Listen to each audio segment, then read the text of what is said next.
Hello. Hi. Hey.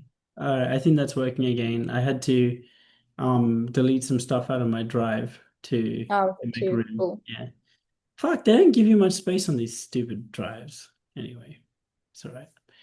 Um, okay, so I read through everything. There's a few moments there, which is all good. Mm. For the sake of doing the most powerful process we can today, I'd recommend when you look at what you've got, I've got it also on my screen. When you look at what you wrote to me, which one is the one that you feel is the root cause? Probably the earliest one, but the most, so because if I do the recent one, because I think it impacted me a lot more because I had a more awareness, more understanding, more like I understood what my emotions were when back then I don't know if I was 7 or even a little bit older because my sister and I are 7 years apart. So I don't know how old I was, but I couldn't process 100%. So I think that's like the root cause going back earlier. But the impact I felt in the moment was more recently than back then, Yes. in consciously. Yeah. Do you remember with Eleanor, like there's what happened and then there's the actual time where she perceived, oh fuck, that wasn't cool. And then she got so sometimes the moment of the trauma isn't the actual event. Sometimes it's a moment somewhere after it where you think about it and then you in John's words, you label it or you give it a meaning, and that Yeah. is the moment that actually you perceive the trauma, not Yeah. this actual piece. Does that make sense what I'm saying? Yeah. Yeah. Cool. So if we were to go, were you going to say something else? Sorry, I didn't mean to interrupt. Yeah.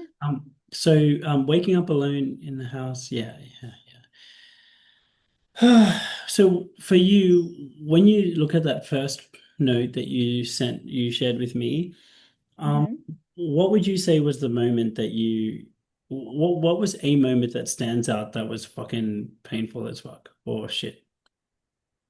I think knowing, so it's almost like I knew, like I woke up and the fear, then it's like I knew something was wrong without even knowing anything was wrong at the time because I just woke up. And then I saw the letter and I knew something bad had happened.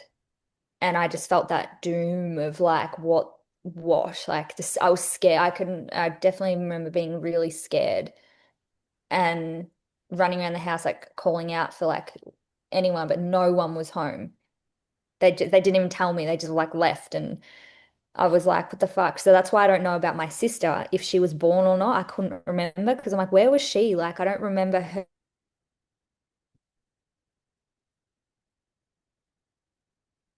Yeah.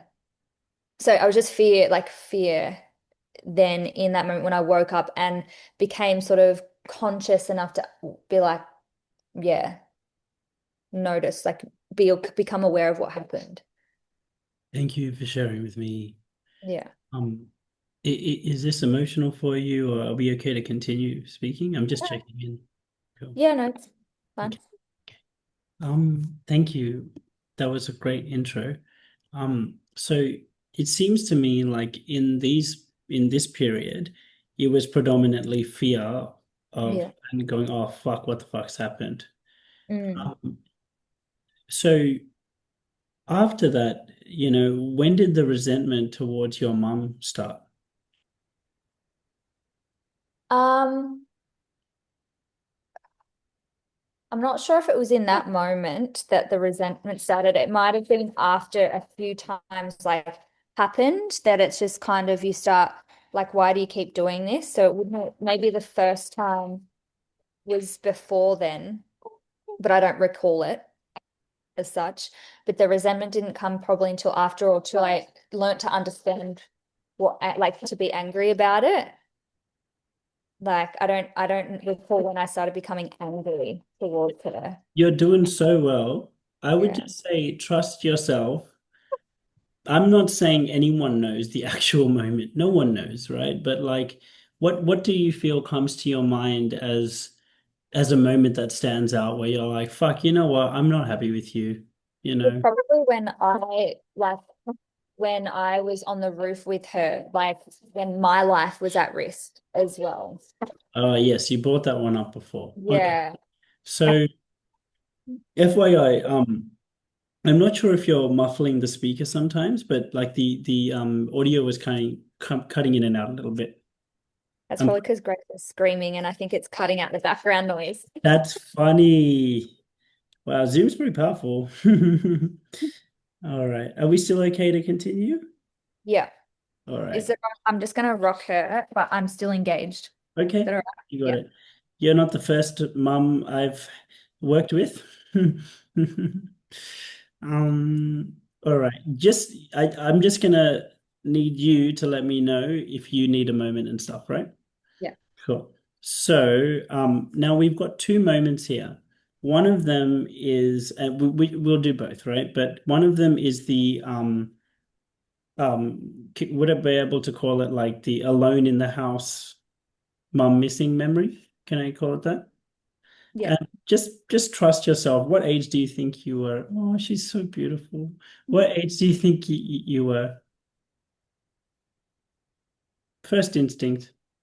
I keep going back to 7, but it doesn't make sense that it is. I know it's probably not that because of what house we were in and everything. I thought my sister was already there and mum wasn't pregnant. Like, um, That's okay. We're just using it maybe as a reference. 7 or 8.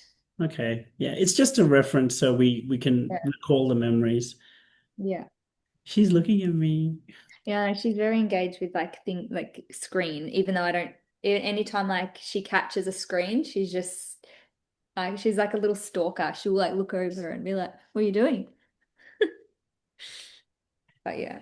But yeah, no, I think around 7, 8. Yeah. I'm getting distracted now. Like, So it's a big pattern interrupt for me. It's good.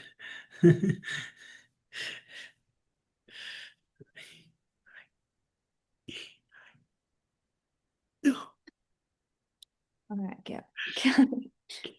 Go to sleep, Grace. Okay, okay. So the moment, the roof moment, what age was that? It was definitely after the fact, obviously. I think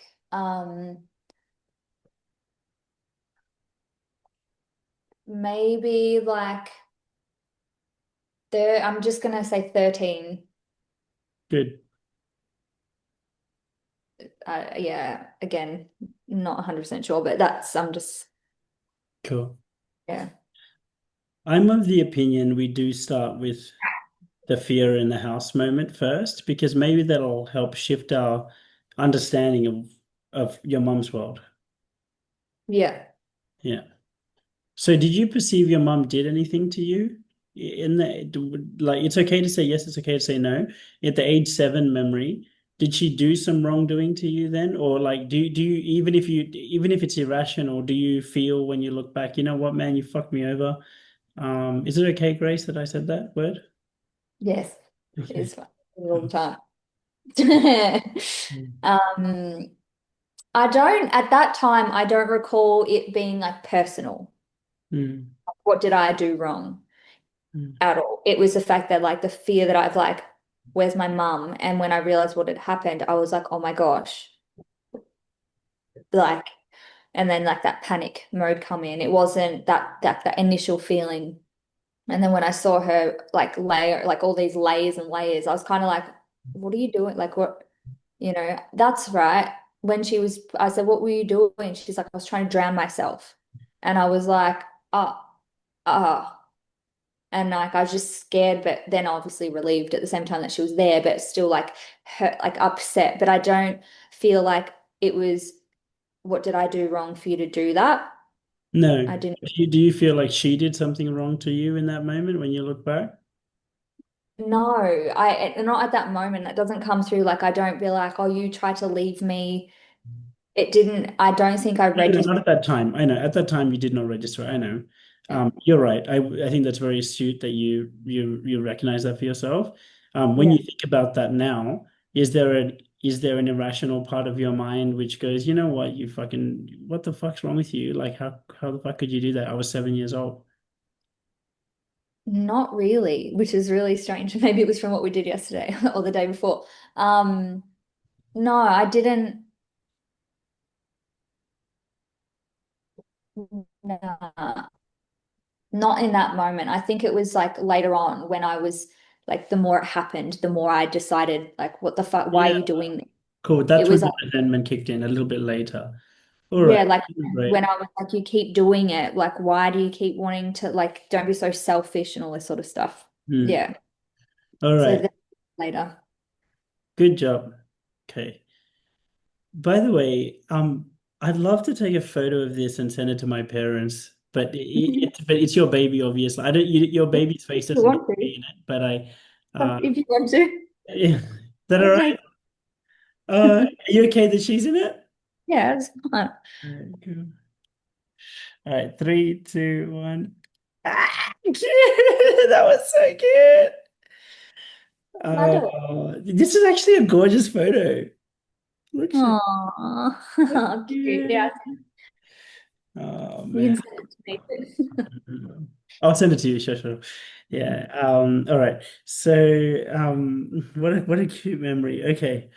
So, all right. So let's get to it. So,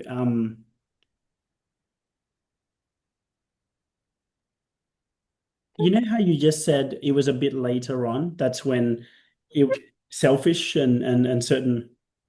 Can you just Yeah, tell me the narrative that goes through your head when the narrative underpinning the resentment? under what's Like what's the narrative that drives the resentment? well that like how can you do this to us, like the family and me? Like how what like again, how could you?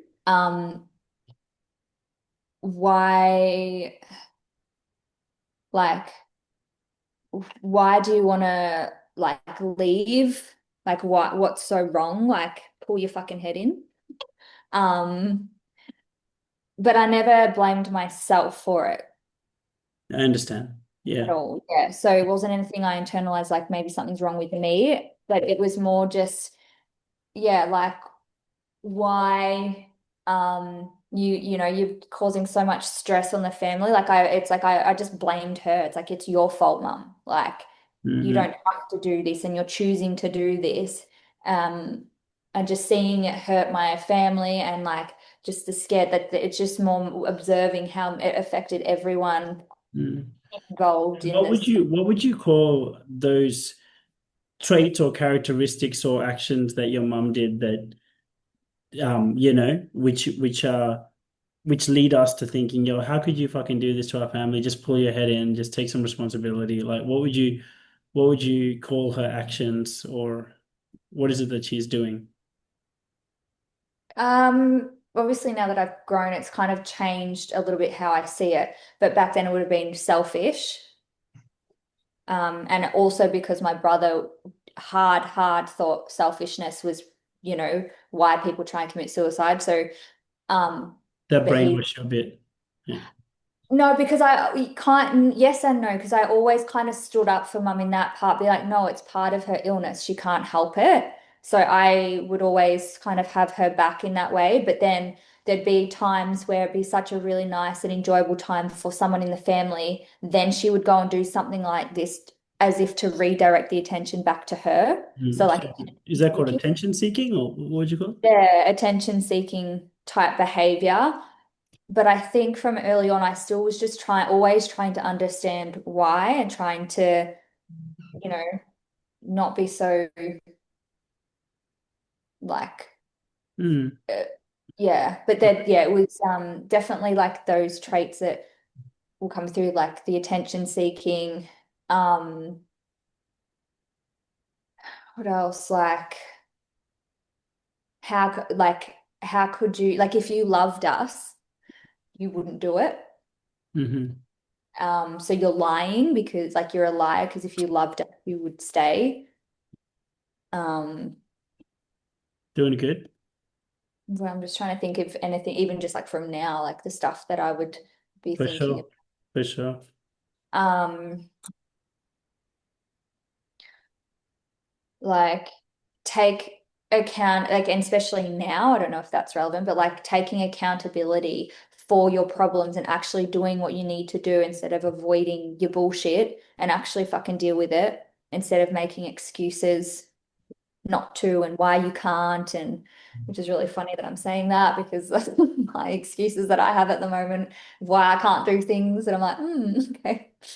Funny. Um, yeah, just things Well, like that. can I we guess just because we betrayal. betrayal? Yeah. Interesting. Okay, I'm going to play back a list to you because they're all valid. We just want to figure out which one has the highest emotional charge.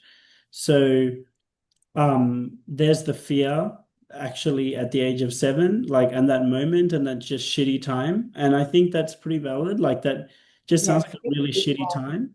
Is Sorry, it even now, fear, even if like when they call every call is fear, it's fear. let's do it. Let's The just, most, all right, we'll do the rest later. How about we do this for now?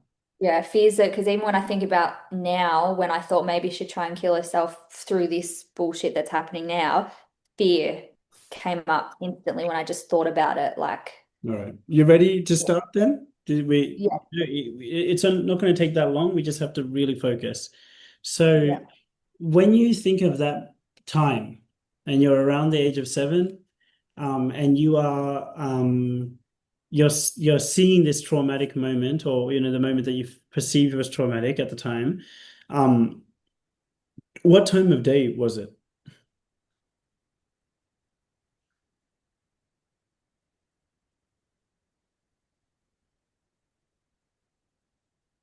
I was like in. So if I just woke up, it would have probably been in the morning because I can't remember if I was questioning why no one woke me up. So it must have been like early in the morning. Cool. Do you remember was there lights? Do you remember light? That's what I was actually trying to think of before when I was writing it down. Like, was that morning or night? I think I can. It was like low light, like it was kind of like early. So there was some light, daylight. I Yeah, think. yeah. So kind of like early in the morning. Do you remember, was it Yeah. hot or cold? Do you remember? Co- I had the sensation of coldness. Okay. You're doing good. I want you to Yeah. stay with this moment. I don't need the precise answers. I'm just using these questions to help you anchor into the moment. Yeah. Okay. So it's kind of dark, but it's kind of getting light. It's kind of cold. And then are the lights on in the house or no? They Yeah. I are. remember the heat lights on in the bathroom. Cool. And what's the first moment that comes to your mind where you felt that really big feeling of fear?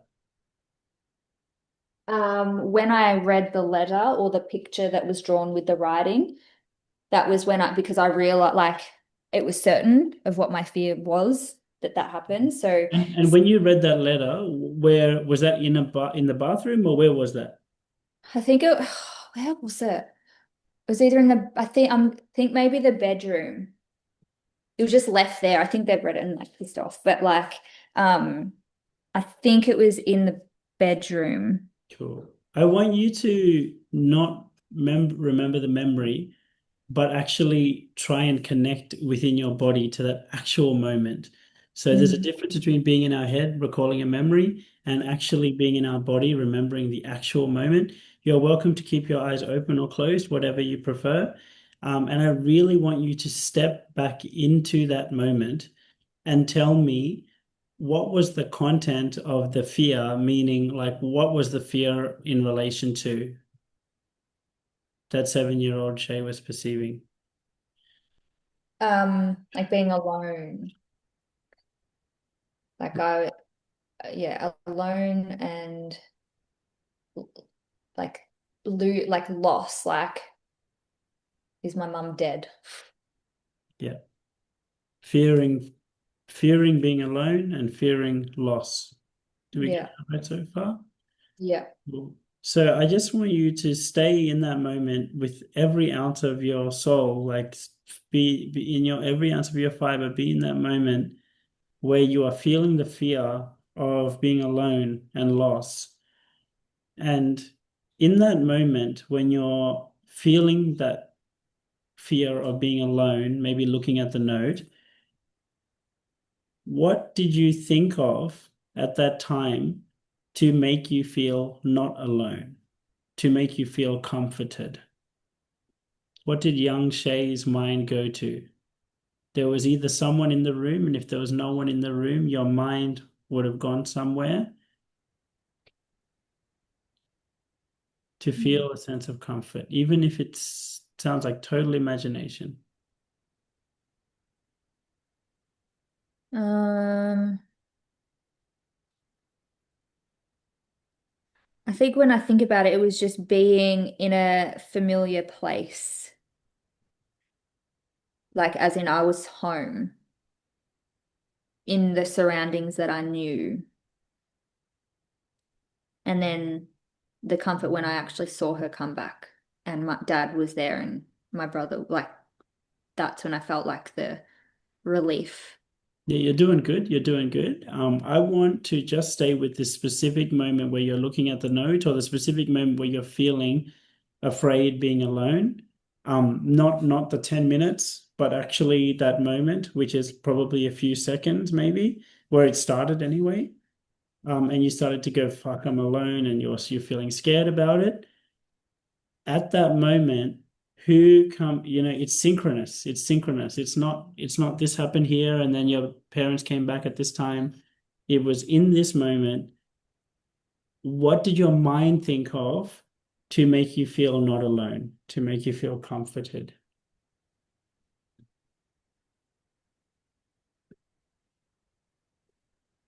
Yeah. I think it was being like in familiar area. Like that's the only thing that's coming to my mind. Like being I found comfort in the home. Like what was there Oh, already. Like no one was there. yeah. No one was there, but it was my surroundings that I'm like I didn't understand what was happening outside and stuff, but I knew where I was. Like I know where I am and what I like my surroundings. So I think And what I comes to felt your mind in those surroundings? Like, even if it sounds silly, was it a teddy bear? Was it a couch? Like, was it when you're in that moment and you're looking at your surroundings, what were you perceiving in your surroundings that was giving you comfort?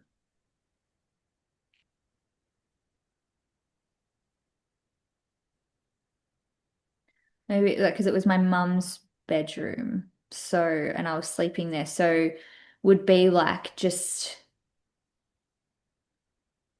the items in there. I just Yeah, don't which one understand. comes to mind? Yeah, tell me. Maybe like the bed, because that's like I felt safe there because I didn't like sleeping in my own room. So I felt safe there. Yeah, probably the bed.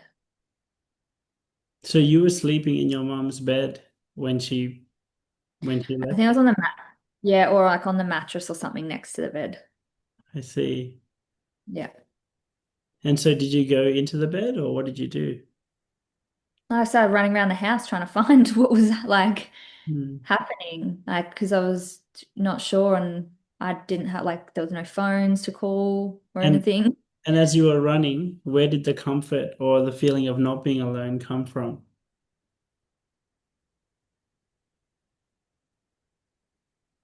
It's just everywhere, like again, just surroundings just keeps coming to me. Just, Interesting. yeah, because I'm more of a like a sensation feeling person of comfort than observing what was there that comforted me. Yeah, yeah. Tell me the sensations. Yeah, you're doing amazing. Yeah, just like the feeling of being, because I think I like where I was, I felt safe because I knew my air, like I knew where I was, and that was not changing. That everything else could have changed, but this home, this house, whatever's in this, where it's placed, it's there and it wasn't moving. And that was the most certain thing in my life then and then was what was in the house, furniture, light, like the the atmosphere, even though it was like scary, like it's was there and not moving. Interesting. And that's how, yeah, that's how I like I'd feel that, yeah, where I was. even though I was alone, there was still like, Yeah, and you were fearing loss, is what you said, right?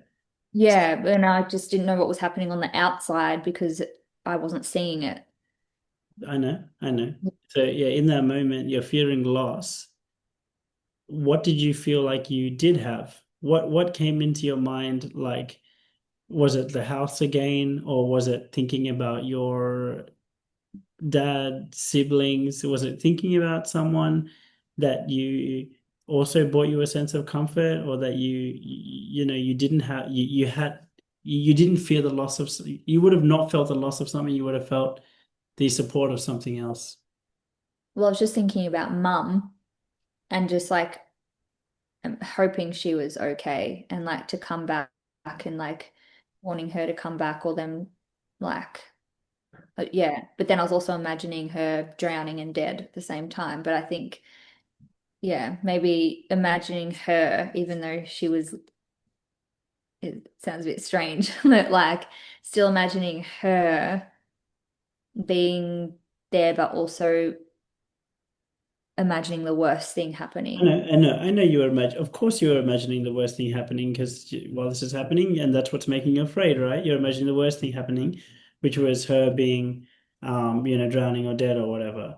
But there would be an anti-memory to that, or an anti-particle to that. So, what was also coming into your mind, to balance out the fear of your mom being drowning or dead? Was it your mom being well? Was it maybe it was that plus your siblings? What were you pulling into your mind? Yeah, I think maybe like the hope that she was coming back. So I was imagining her back as well. Okay. So Okay. being there. Mm, Yeah. mm. Um, and again, the house being a stability, like, I was, yeah, again, the house was very grounding in that moment. Interesting. Yeah, How do you think that having an experience where like let me ask this before that. What were you like before the age of 7, before this event? probably. What do you mean, like prior? I was still scared because a fear thing happened. Like I was taken away from my family at 5. So, um, Okay, that, so we probably should have done that. That's probably the route. So why don't we just go there? Is that okay? So yeah, sure. yeah, we'll start there. We'll come back here. So what happened at 5? Well, um, brief thing.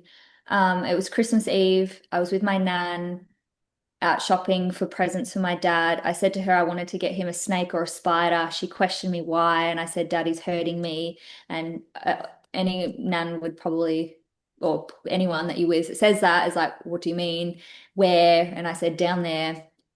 She took me to the police station. I gave my thing. I was scared in that moment right then because I was like, just don't tell dad. I've said this, pointed to the teddy, wherever. Then when I came out of the interview room, dad was there and I was like, what the fuck? And I was so scared. And he was watching the video that I just fucking said stuff in. And I was like, like, oh my God. And then it went into a court hearing, an out of hours court hearing. And I remember he passed it around to like my mum, dad, not screaming, crying. And then they decided I was getting taken away and they had, I think I was on my dad's neck, like I was wrapping myself around him and they had to like pry me off him and shove me in the car and I was like fucking kicking and screaming and then I like fell asleep. I was in like a dark car and then I woke up and I was at a fucking group home and then on Christmas Day they brought some presents for me from family. And then yeah, then I was there and then I went to foster care for a bit and then I ended up coming, yeah. So but then it turns out that dad was applying cream to me because, like, I don't know why. And it was stinging, like it was hurting. But my little 5-year-old brain was, Daddy's hurting me. But it wasn't. He'd never sexually assaulted me, never touched me inappropriately at all. But yeah. And then it fucked up my whole family. And that's why being honest and truthful and the lying is something that's really affected me my whole life, is because I didn't lie, but I didn't communicate effective enough, and it looked like I was like, you know, that could have been seen that I was lying. And that's where I think it stemmed from. And that's why I'm so upset about everyone lying to me. But yeah, the fear was great there. Before that, I don't remember how it was. But yeah, that was something very significant. With your permission, I think we should maybe talk about this moment and maybe help you resolve a little bit of it. Right. Is that okay? Doesn't have to be. Yep. So, just so I get the facts straight, you're with your grandma, um, and you saw a toy or something, and then that's what prompted you to say words to the effect of, "He's my dad's." Yeah, what I wanted to get him, and I said a snake or a spider. I hadn't seen them. I just said snakes, spiders, and she's like, "Why?" And then I said, "Because, he hurt me." Oh, I see. You wanted the snake or spider because they'd be scary to hurt your dad back type of thing. Something, Yeah. something cute like that. Sure. Something. Any other details or anything else you want to say before we continue? Um, no, I think that's like really about the roundabout way. Yeah. Yeah, bless you, Shay. You're clearly made for a lot of greatness. You've been yeah, you've been given stuff from when you were very young, hey? Bless you. I'm not surprised. Like look at how much of a healer you are. I think one thing just off the bat before we continue with the actual method application is recognizing that, you, I'm guessing, kind of feel a sense of upset, guilt, or something of that nature because you got your dad busted. Would that be fair to say? Hence, you don't like. Yeah, I felt a lot of it'd be like I'd say guilt, or I felt like I had done something wrong then. Like I felt whatever that feeling is, like I've done something wrong and that wasn't true. But even in that moment, I still didn't say, no, no, no, it's not what you think. But I did kind of think it in my brain. I just didn't communicate it because I think everything happened so fast and I was too scared. I didn't know what to You were a do. kid. Yeah. I was 5 and I have done work on this before, but it's still, I think maybe, not with this method. Um, but like, yeah, I always come back to this root cause when people ask me the root cause. Okay. Are you okay if we continue?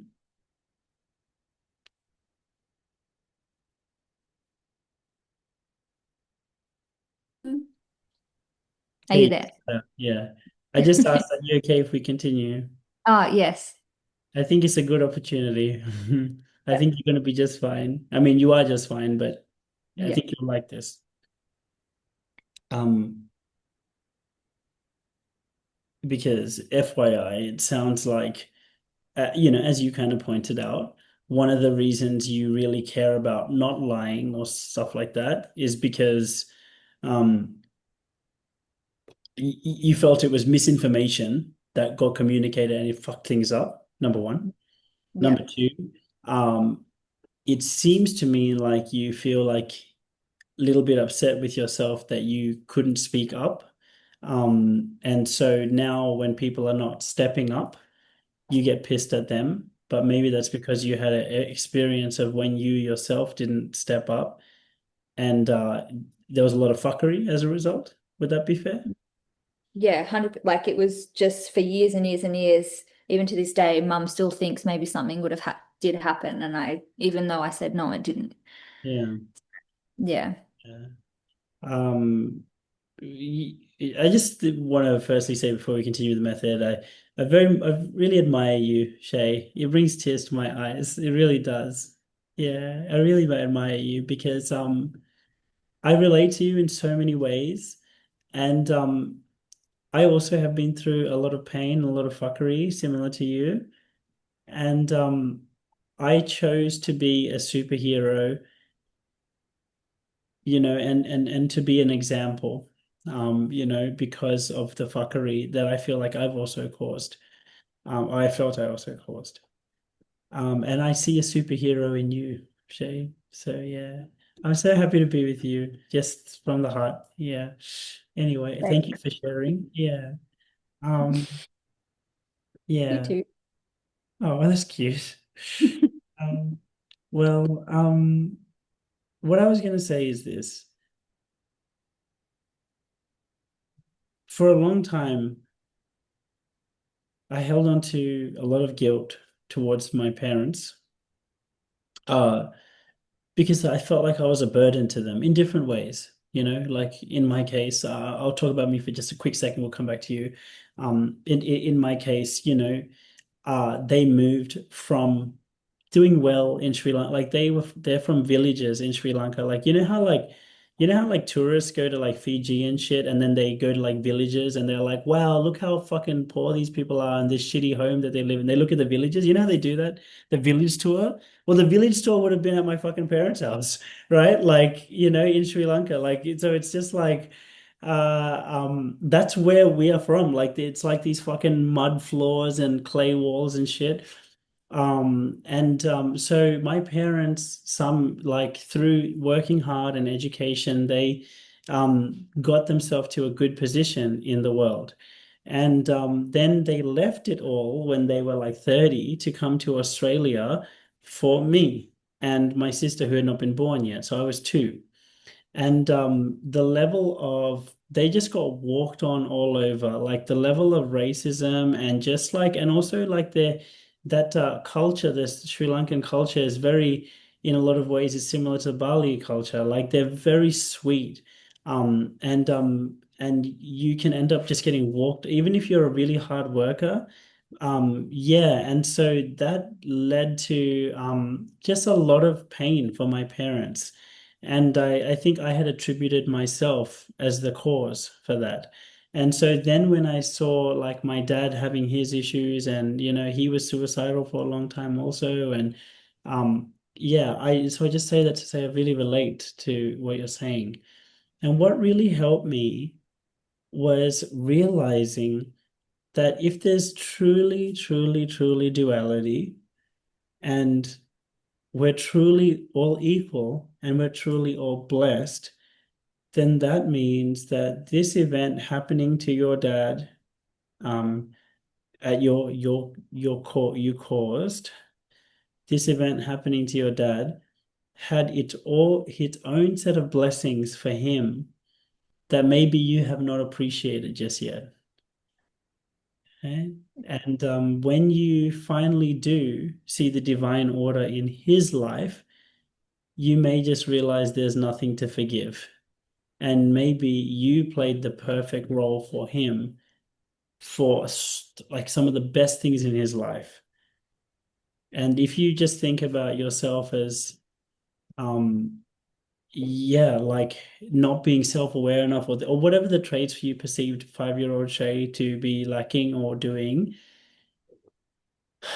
it's it's not completely correct to think that your actions have just caused good things or just caused bad things. Our actions create benefits and drawbacks. Even me being an awesome boss or leader or whatever, there's drawbacks. Sometimes when I'm the star, it doesn't give space for other people to be the star.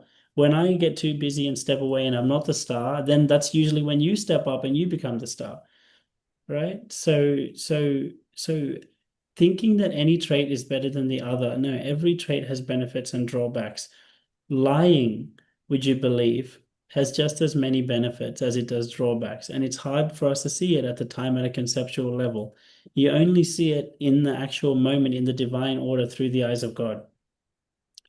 And we have the opportunity to do that today and have a big transformation and start to see how your actions have been grace in their life, just as much as their actions have been grace in yours. And actually, maybe you guys are just a bunch of really blessed people. that's the opportunity we have. What do you think about that? Yeah, good. Good. Okay. So what was the action that you did? I'm sure there was many. What was the top action that you did that you feel caused the fuckery? Opening my mouth. Opening okay. It's a great start. It's a great start. Yeah.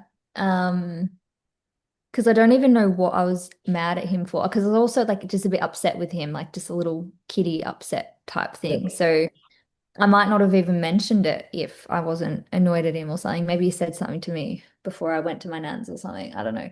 Um, but yeah, just that moment that I said what I said, or even like fast forward a bit, because yeah, saying it to my nan, I could have said like, oh no, no, don't worry. The main like when I got really scared and real was when I was sitting at the police desk in this little interview. Like it was so different back then how they had the police stations are. Um, but yeah, just sitting where I was and how I was in that moment is when I don't think I could even speak properly.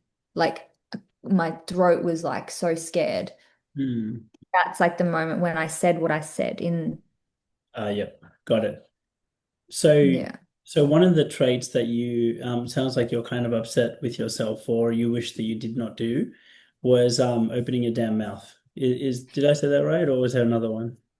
Yeah, just opening my Running mouth. your fucking mouth, running your Yeah. goddamn mouth, right? To be honest. And it sounds like because you did, um it caused a lot of fuckery. And when you think of who the fuckery got caused to, it's very difficult to just go the whole family. It's easier to chunk down a little bit. But who do you think you caused the most fuckery to? Um, definitely, well, it was because it's such a, like definitely dad because it was towards him, but also my mum and my nan because, you know, they, mum didn't know anything about this and just got told about it. Um, I don't recall anything with like my brother or anything, but yeah, just definitely my dad, my mum, and my nan, and obviously myself, um, were the main people potentially impacted because my brother got sent off with some family friends so he wouldn't get taken away. She kind of like sent him off so they couldn't get him.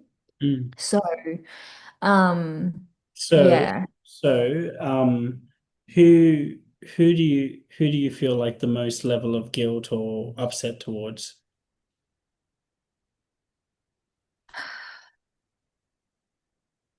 my dad, but when you ask that question, I also feel like probably dad because they all went through a lot and everything with like court and all that stuff.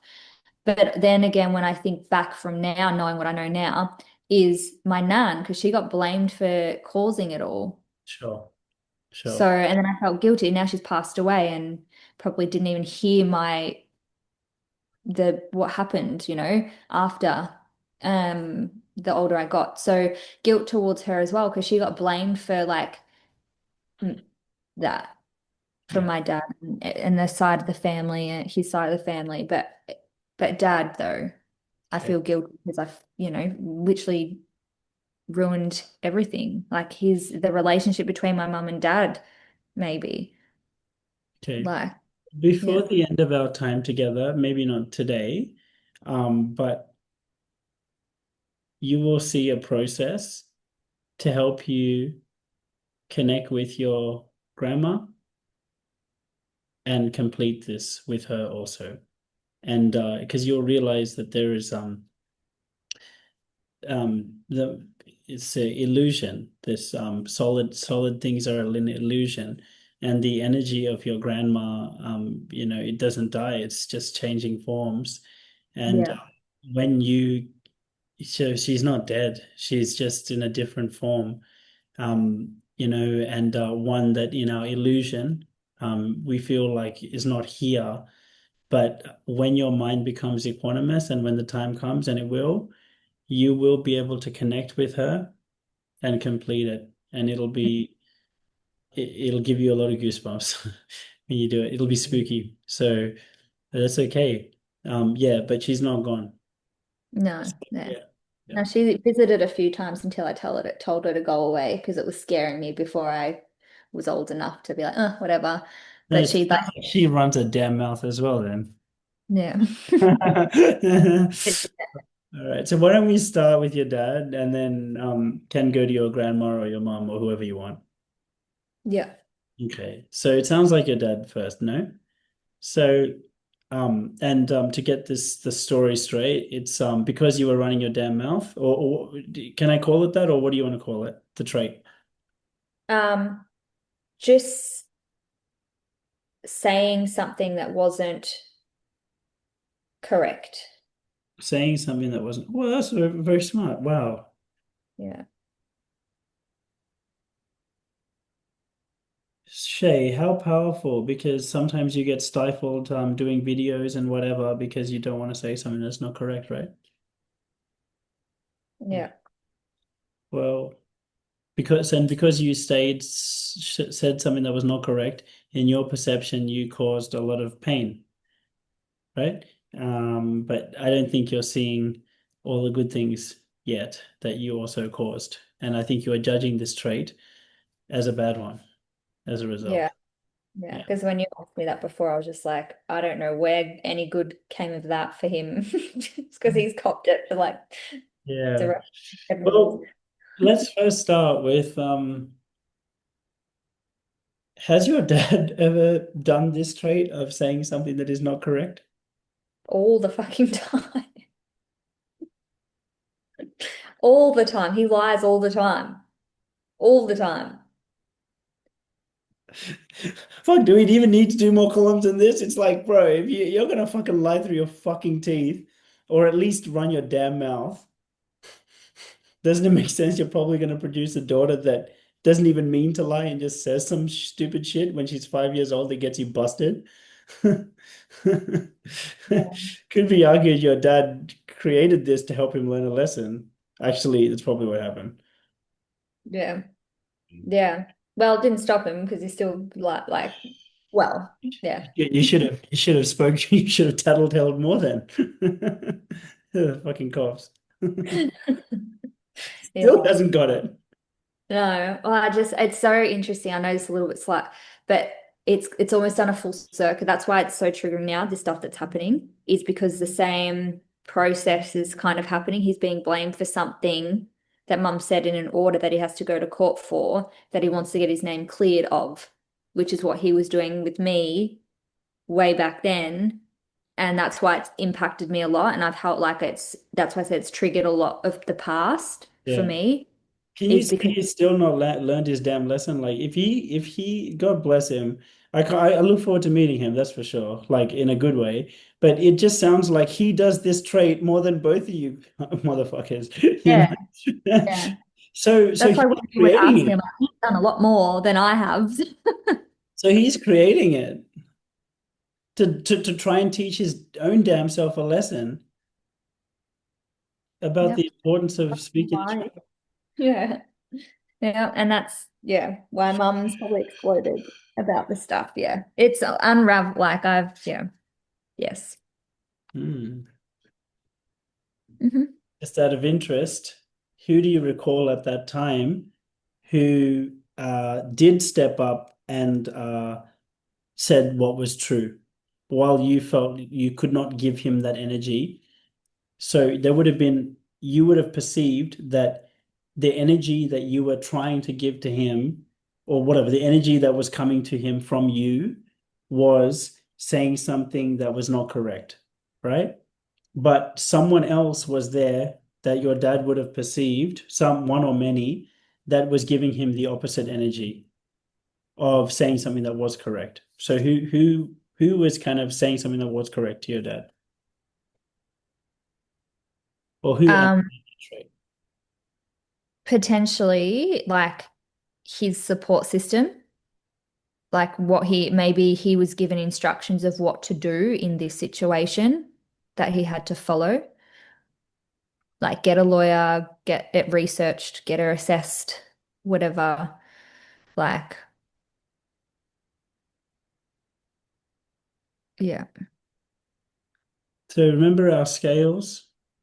Let's this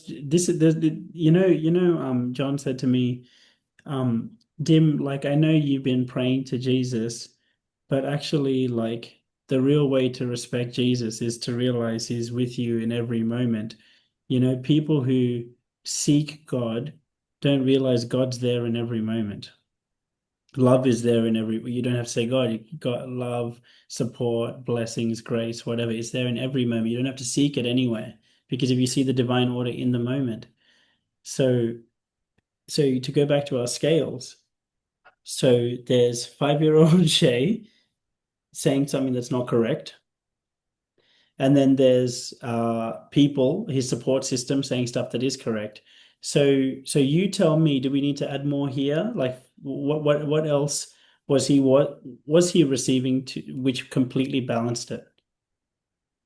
Well, I think the result of the court is that he wasn't, the For sure, judge. that was later down the track, right? So that which is great too, which is great. Mm. But what about at the police station? Because that's what the moment of the trauma is, I think, or the first moment of the trauma. Because you would have been sitting there really scared, going, fuck, I'm saying something that's not correct, and now I can't even speak, right? Yeah. Well, then I got taken away from, like, I wasn't allowed to stay alone with him, and he, like, so I physically didn't see anything like what information was given to him. I'm only No, no, no. assuming. I'm just talking about, yeah, yeah, yeah, I know, but I think you said that you were sitting there in the whatever in the negotiation, the interrogation room, and you were afraid because you were saying the wrong information or not able to the right. So in that moment, who was providing your dad the right information? I think one of them you said was the support system. Well, probably in that moment is that he was probably got a call from the police saying what was happening, which was truthful. I was in the police station saying, alleging things or saying things. So I guess that in that moment, that Cool. precise moment was him getting a call saying something was happening, which obviously it was happening. Cool. So he's actually getting some real energy in that moment, an injection of real energy from the cops, right? Going, dude, get out of La La Land. This is real. Yeah. Because my guess is even before the age of 4, it sounds like your dad was in a little bit of La La Land. Or 5, sorry, before the age of 5. My guess, usually for someone to get humbled like this and trying to be brought back into the present moment is because they're in a bit of La La Land themselves. Mhm. Yeah, you don't get the Mack truck straight away. You typically get a feather, a brick, and a Mack truck. So my guess is he kind of was drifting away from being real and honest about his life. Oh yeah, he had even before my time, he was in prison for money fraud stuff for So 18 months. God bless his cotton socks. So he has been doing this trade before you came along. Yeah. Yeah, and now you got you who didn't even lie. You were just dumb because you're a kid. Um, Mm. and yeah, and you would have been scared, like so scared. So it's just misinformation. It's not lying. Yeah, that's what I always have miscommunication, and that's why I'm always sure to have, if I notice someone's misunderstood something, I interject myself and say, do you know this is what this means? If not, can you explain it again? Because they haven't I understood. find you don't need to do that much anymore because you'll lose the charge on miscommunication being bad. Mm. Because soon we're going to see all the benefits that came to your dad because of your miscommunication. But can you see, even in the moment, the trait of miscommunication got created to try and bring him back into the present? No? Yeah.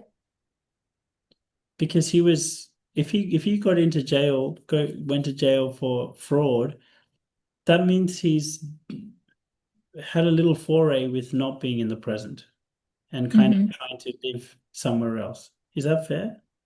Yeah. So how do you think your dad created this situation for himself? Like, how was he swung, how was he not in equanimity? So what I mean by not in equanimity, is it okay? Do you want me to tell you a side story, or are we Yeah. okay? Yeah, okay. Only if it helps. I don't want to take away from your process. I'm just doing it if it helps. There's a incredible woman called Belle that I know. She's 70 or so now. Belle, when she was 18 or 19, was a prostitute. And at a certain age, I believe 18 or 19, she had the most horrific rape happen to her to the point it would make me throw up if I keep talking about it. But basically, they somehow, I don't know, they're in some kind of, I believe it's the brothel, I believe, and uh, five guys.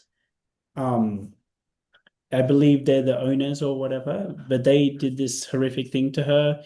And it wasn't just five people raping her. They used knives and other things um, in certain parts of her body. So it was horrific. And then they put the place on fire and left her to die.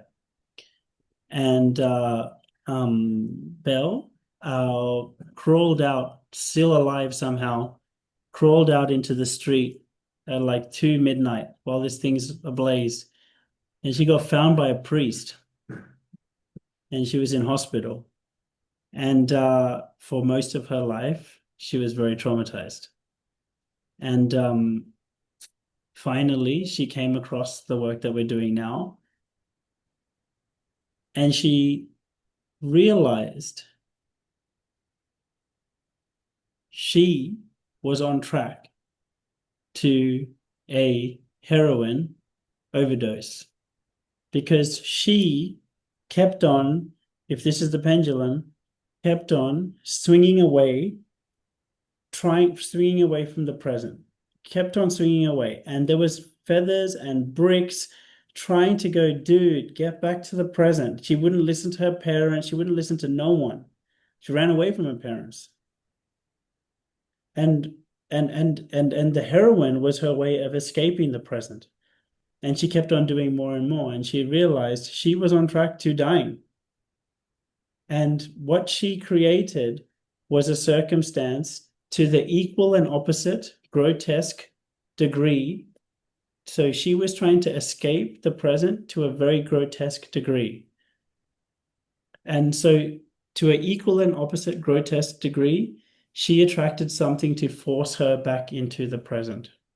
Not attracted, she created. She recognized that because she was fucking quite foolhardy, she set herself up for it. When she got really self-conscious, she realized she fucking pissed off people, didn't give a fuck, she put herself in dumb situations. She set herself up for it to the equal and opposite extent to balance her out. And she was forced into the present and she was in hospital. And when she was in hospital, she couldn't get heroin. And she had to have a serious reality check about her life and realize she couldn't be this way anymore. So she got off heroin and she healed herself and healed her body and she got educated. She wrote all these books. Her name is Dr. Bell. And Dr. Bell, if you ask her now, and I know her because she's one of my close friends, will tell you, she is like, dude, those guys were the biggest angels of my whole life. Those guys were the angels that I needed. They were angels. They saved my life. And the angels did, without judgment, what I needed them to do to save my life because nothing Mm. else worked. Yeah. So I say, share that story to say, like, for your dad to create this situation, number one, it sounds like a couple of things were trying to get him to, dude, you gotta fucking straighten up. And he did not. So he got something even worse, right? Yeah. Mm. Because you're five, you didn't know shit. So if it was not this, it might have been something else. Yeah. So so then the police are trying to give him some real energy. And then presumably when he gets to the police station, Who was giving, and then you have the support network trying to give him real energy, right? Who else do you think might have been giving him the real information or standing up for the truth in that moment? I think I know who it is.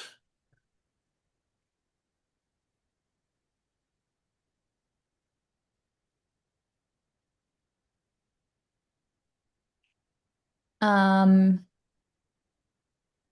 well, I mean, it was probably me at the same time, even though it was something not correct. Him watching that being like, fuck, what is going on? Like, When he watched it, do you think he may have stood up for himself and going, dude, this is not correct? yeah, 100% would have been, he would have been, that's nonsense. Like, this is rubbish. What are you talking about? It's absurd. This is all their words I can just like imagine him like saying. Um, yeah, it Do would you have think been, he was he would have, maybe, do you think that maybe helped him a little bit appreciate the importance of fucking the truth? well, it wasn't enough because he still does. So you should have said more. How do you think, so he was in prison before and stuff, as you said. I don't know what his life like what was before, but I know you're very aware of how it didn't serve him. But I'd like to know, how did this moment serve him? How did this event serve him? Like that moment, like the From that moment until now, how do you think this actually was a service to him? If he truly is blessed, how was he blessed? well, the truth came out in the end, and he got care back of me. So full care and custody. So I wasn't allowed to see my mum because she had her mental health problems. Um, Yeah, but how do you think this served him from then, from when you were 5 until today, having this experience, how do you think it actually blessed him? How do you think he grew from it? oh, did he really? Do uh, um, you think he would have benefited if he did grow from it? if he did, it like, um, just trying to think.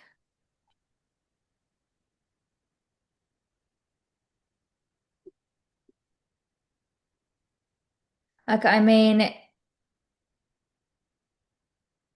things like, I guess, like he had another child after me, so it's not like, um, like those were things that happened that were good, like that were good for him.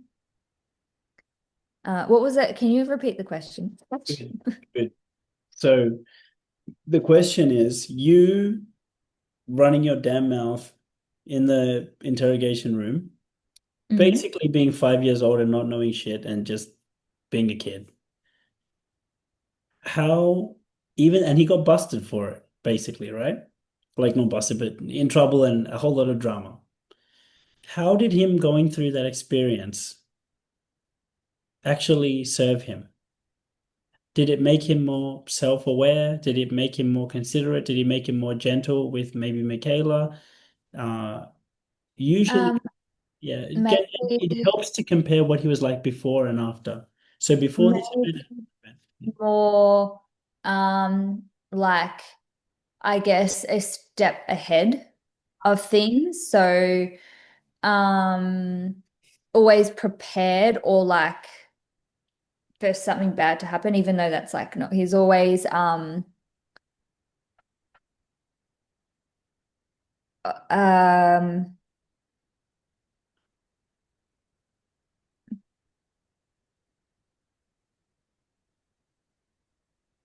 like he would always argue the point, like if he knew he was like it wasn't right, he would fight.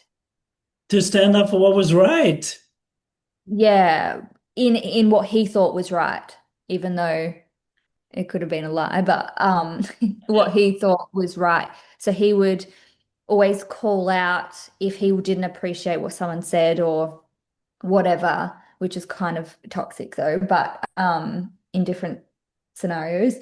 But those things, um, and he developed, I think he was like befriending potentially support networks or people that he could then go back to if something else might have happened.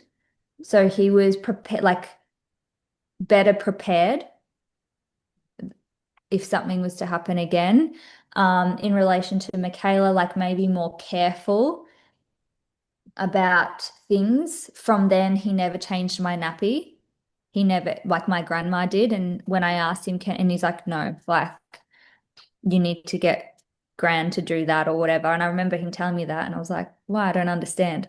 That sounds quite like he got quite humbled then by that experience. I mean, in some regards, like if he Mm. actually executed on that and didn't even change a nappy afterwards, like that Yeah. sounds like he did get some, because someone who goes to jail uh usually is not very self-aware. Mm. So it sounds like, did he ever go to jail again after this? No, Did he do fraud again after this? no comment. Oh, I understand. Um, what I'm encouraging you to do is think about his life before and after this event, because it is a lie. You said he sticks up for the truth even if that truth is not correct. He still sticks up for it. Well, we all do that because none of us really know what's happening in actuality. All we Yeah. really know is our local reality. you know. Yeah. So, and you were insisting at the beginning of this call how much of a fucking how much guilt you have or whatever because of what you did. But I think now your reality's bending and you're realizing, oh, okay, well, maybe you did save him a little bit. Yeah. Because like beforehand, he kind of got everything. I don't think he had much troubles like that. Um, lived with his parents, like cared for them. Um, maybe just kind of leeching off them financially a lot. Maybe afterwards they cut him off or something. He kind of had to like be humbled that way. But then Did it he turned, become a bit more independent after this? but somewhat, but still really stayed with like my gran until she passed away. Um, and that different grandparents, by the way, his mum, not my mum's mum. Um, yeah, there's just different things that maybe like they might not have because they may not have fully trusted him in this process. They might have, or like sort of cut him off a little bit potentially to And how do force you that. think and how do you think that benefited him? That they maybe trusted him less, they questioned him more, they cut him off potentially. How do you think that actually has helped him? Well, just to like kind of do things more on his like more independent on his own, or just get better at manipulating and lying.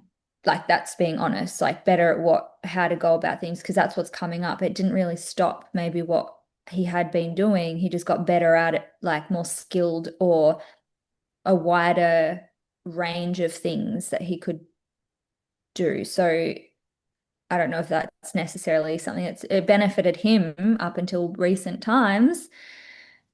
He got better at doing the manipulation. So it sounds to me like it sounds to me like you should have fucking ratted more to the cops. Like, I don't know what are you still guilty about then? Or are you still guilty? Do you still feel guilty? Because the guy clearly does this trait himself, number one. Number two, he was definitely getting real energy and examples of not lying. Number three, he experienced the pain of misinformation to him, right? Because I'm sure he gives misinformation to others and it potentially hurts others or causes trouble for others. Is that right? Hmm. So you gave him an experience of how that can be very shit, right? So isn't that doing him a favor? Mm. Yeah. Yeah. I think guilt maybe, yeah, it's not so much there knowing that he didn't learn his fucking lesson anyway. So it's like, well, I was a feather, wasn't I, in that moment? And You you had to, were. Sounds no, you like had you to were work a on that. very, you beautiful feather. Sounds like you were a feather. Yeah. What was it that you wished that you did in that moment, Shay? Spoke up. Spoke up. And what would have Yeah. been the drawbacks to him and to your family if you did speak up? Maybe like if I did speak up and correct the truth, to correct it to be truthful. The case would have been dropped, right? Yeah, like it wouldn't have gone anywhere. They might have still investigated just in case, or if I just didn't do it, like if I just didn't say anything to my grandma or my nan, sorry, in that moment, then it would be like happy days. But maybe that like Would have been dad, happy days. yeah.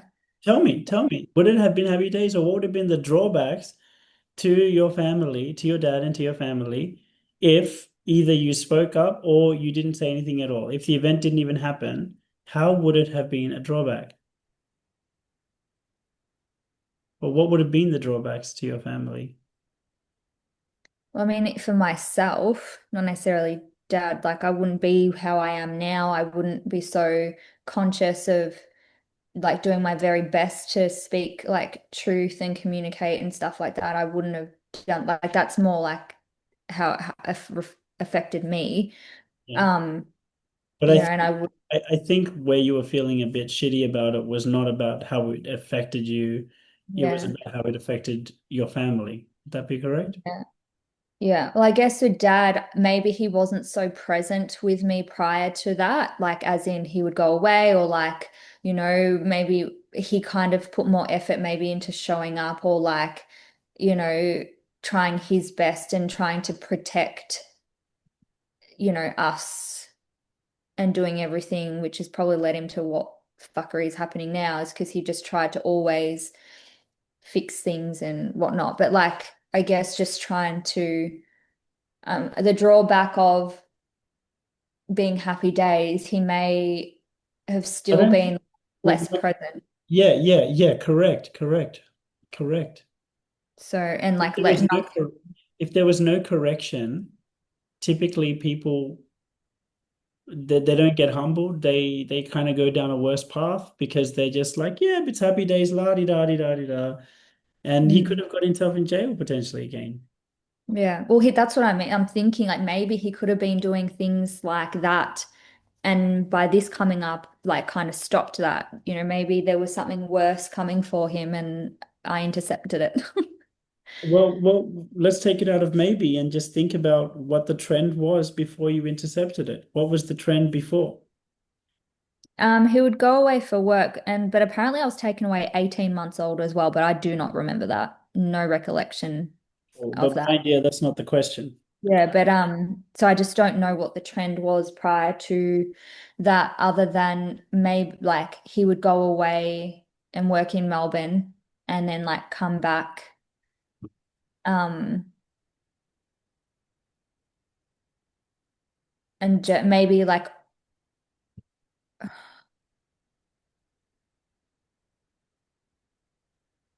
This event got, he's no different from any other human here.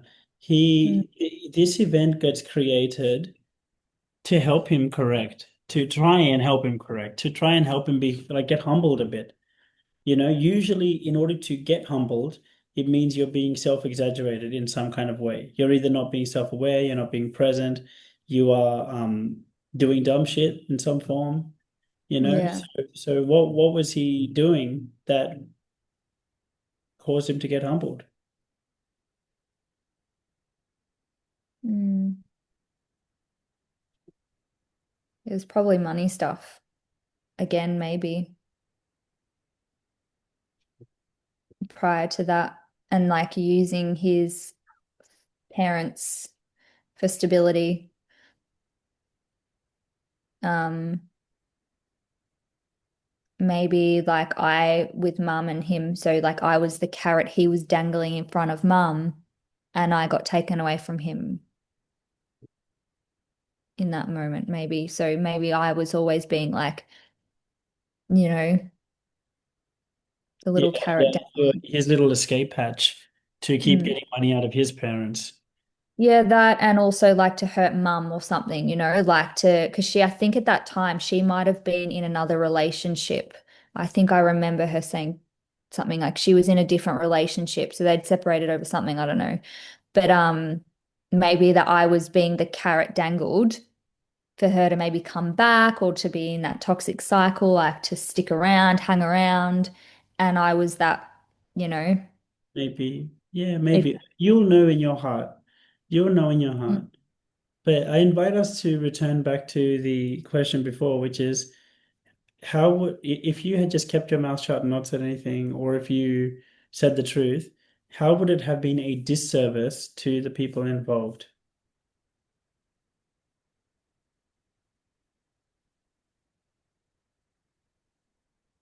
Would your dad have been as attentive with Michaela, with you?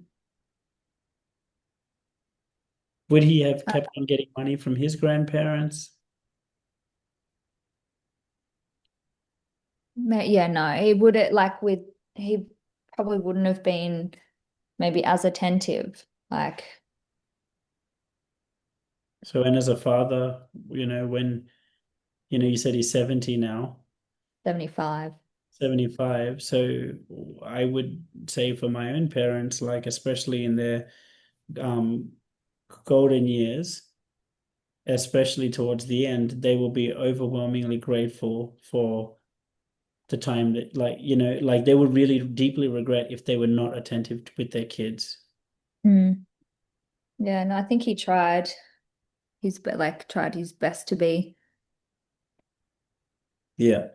Yeah, and with Grace, he's always asking how Grace is and really like, you know, always like, oh, she's beautiful, like you're so lucky to have her and all this sort of stuff. So it's like, Yeah, we're doing great. How do you think your mum got benefited from this event?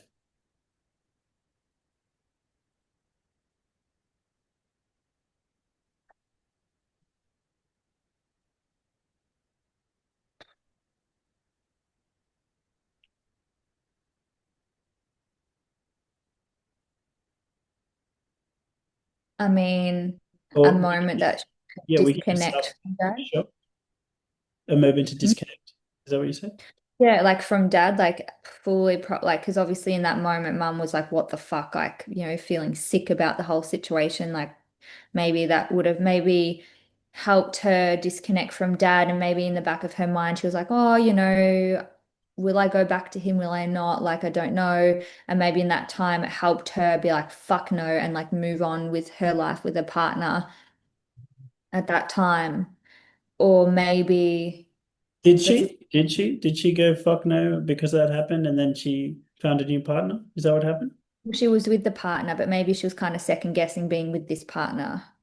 It didn't work out anyway, and she didn't show up for me anymore than like it. But that's probably when the showing up started not happening for Yeah. me.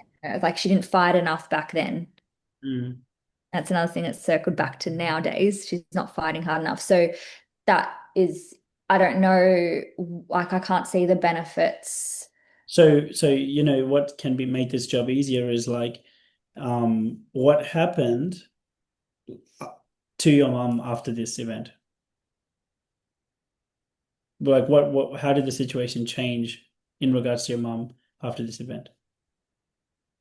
Well, she was like, had her mother's rights actually removed from her out of all this. She actually got told that she has no care or custody of me and I'm going back to dad. In the 3 months after this?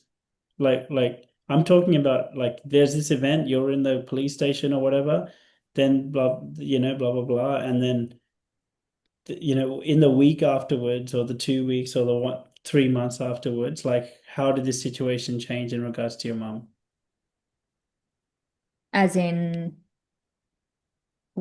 as in her, sorry. So because presumably there was you guys were all your nan was living with you? No, I was out with her getting a present for dad. I understand, but A day trip. you were on a day trip, so you were living at home with your mum and your dad. Is that right? Uh, with my dad. Okay, you're living at home with your dad. Your mum is somewhere else, and then your nan is somewhere else. Is that right? Yep. Then Michaela's not in the picture yet. No, she wasn't born yet. Yeah. So it's just you, your brother? Well, he would have been around. I don't recall him ever being there. I think he got moved to the like hours away with like friends of mum's at the time to get him out. So the equation at the moment is you're living with your dad, your mum's here, grandma's here.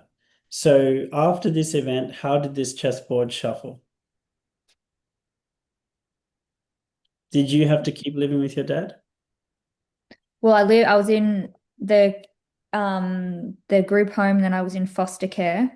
Okay, so you went to group home and foster care. Where was your mum during this time, or you don't remember? She would have been in her house with her partner, probably having mental breakdowns and all that stuff. Yo, this Um, is what I want to point out to you, Shay. This is what I want to point out to. I fucking knew it, man. Dude, you're how much of this, sorry, I'm not trying to raise my voice. Like, what I'm trying to do is help you see how much of this is hearsay versus how much of this is what you perceived. Because you are just causing yourself pain if you're making up stories about the fuckery that they went through, as mm, opposed to actually working with the fuckery that they went through. yeah, well, Because it's yeah, all yeah. yours. No, just like I, yeah, it's he said like what she had said, but there was like evidence of how much she was distraught and stuff when I would see her in the court hearings. I Yeah. would see her that physically, emotionally like broken, and then the evidence of actually her not showing up as much as I would want her to or try and fight for whatever. I physically saw that not happening. So that's why I'm, That's good. That's yeah. great. That's super valid, right?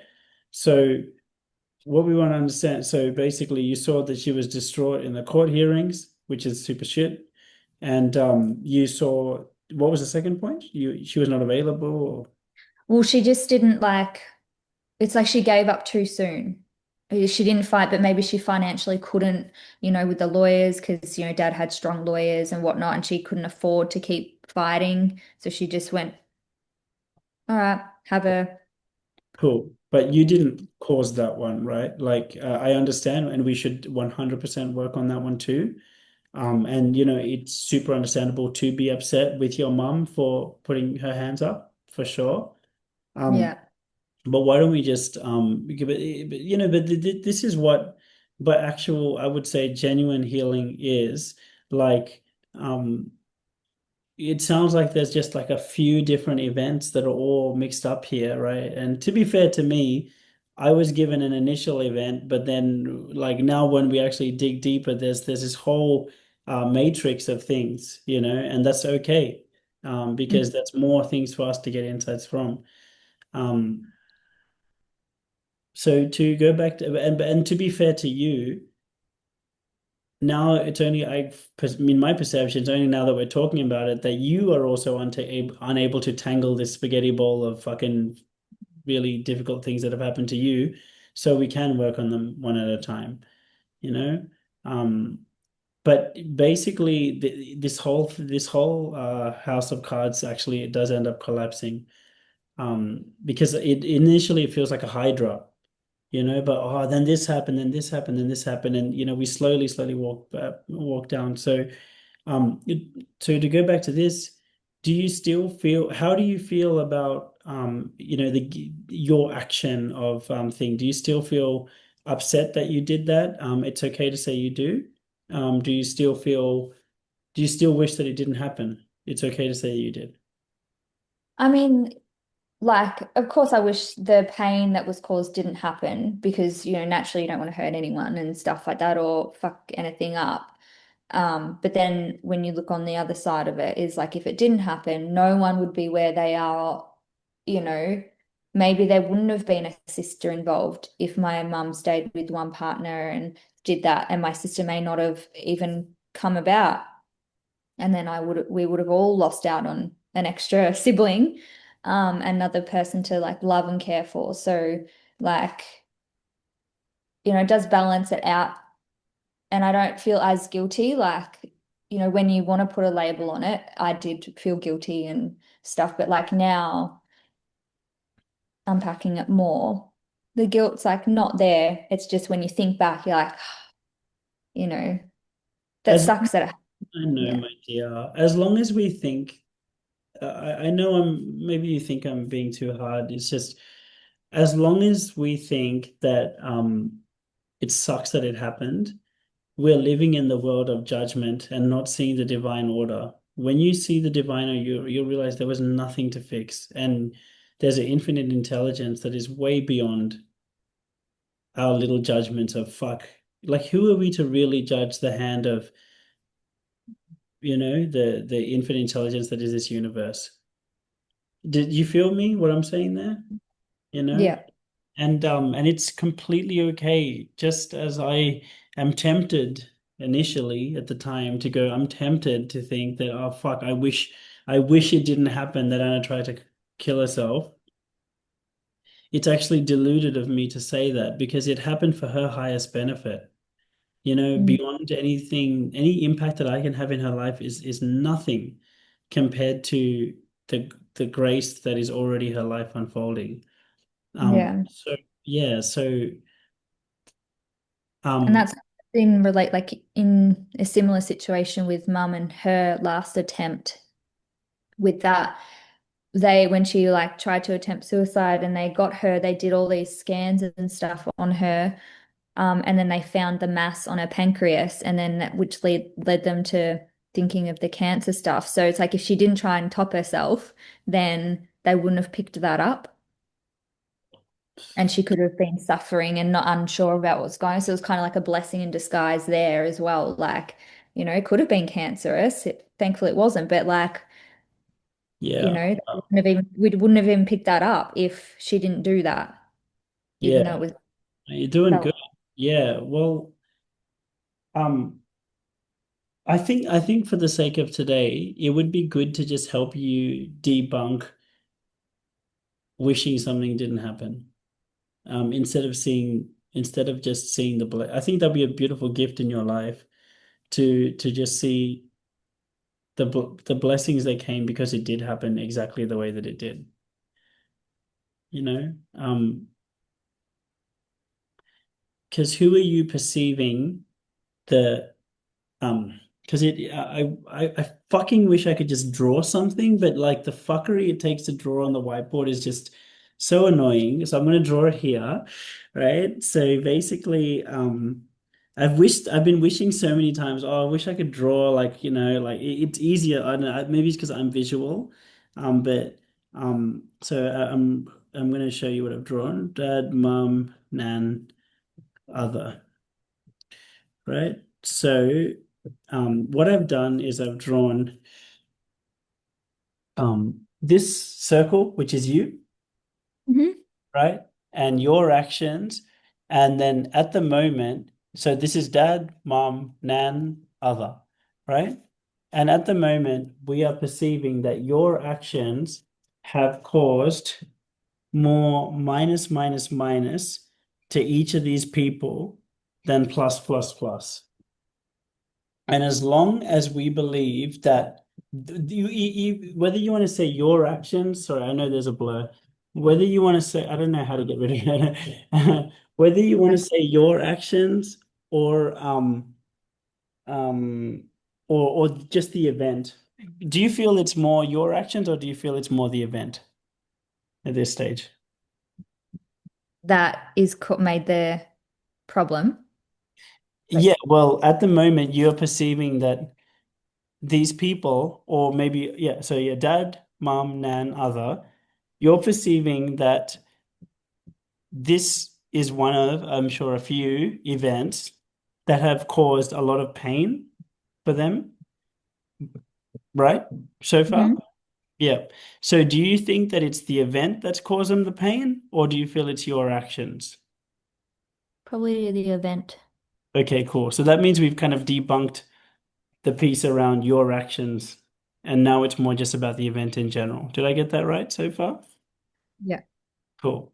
So, what were the disservices that you perceive happened to these people because of this event? The disservice Yeah, what was because, the drawbacks? Like, what was the fuckery that happened to her? well, dad being labeled a pedophile by people, and obviously that shame that he had around that. Um, yeah, just that pain of having that over his head and that situation happen. Um, the loss of um what's it, the loss of maybe support in some way, like support or belief in him. Like there's a lot of distrust now in him. Um, he would have felt betrayed as well by my nan. He has said that. Um, there's those things like with mum, obviously being like upset about it and everything, and like throwing a spanner in the works for her and her mental health as a drawback, like would have really affected her. My nan being labeled as the villain, like the bad person that caused it. Um,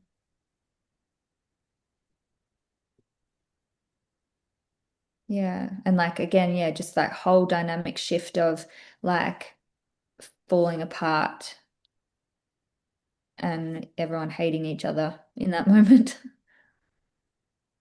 Did amazing. Nan is your dad's mum or your mum's mum? My mum's mum. Got it, got it, got it. Okay, so it's admittedly more difficult because what we're doing is we're doing the Demartini method on behalf of other people now. We're not even doing it on you anymore. Mm. Yeah. So it's a bit harder because it's all conceptual now, because now you are putting judgment on how hard you perceive it to have been for them. But the thing is, they may not have perceived it to the same level of difficulty as you perceived it. You know what I mean? So, Mm. for example, you were as an example, you were upset about saying misinformation and how terrible that was. But was your dad as upset about the misinformation? Maybe not, because he knows he fucking has a big issue with misinformation. So, who are we to judge the degree of pain that he felt? Do you know what I'm saying? Yeah.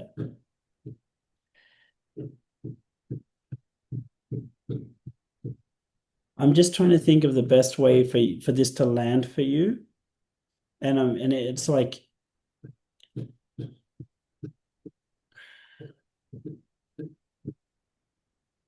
it's easier when it's something that, like, it's easier for you to get it when you see how it's when it was something that was done to you. It's easier for you to get it, because then when you get it, then you can see how this same principle applies for them also. Is that making sense what I'm saying? Yeah. Yeah. I'm just trying to think of what would be the best way to help.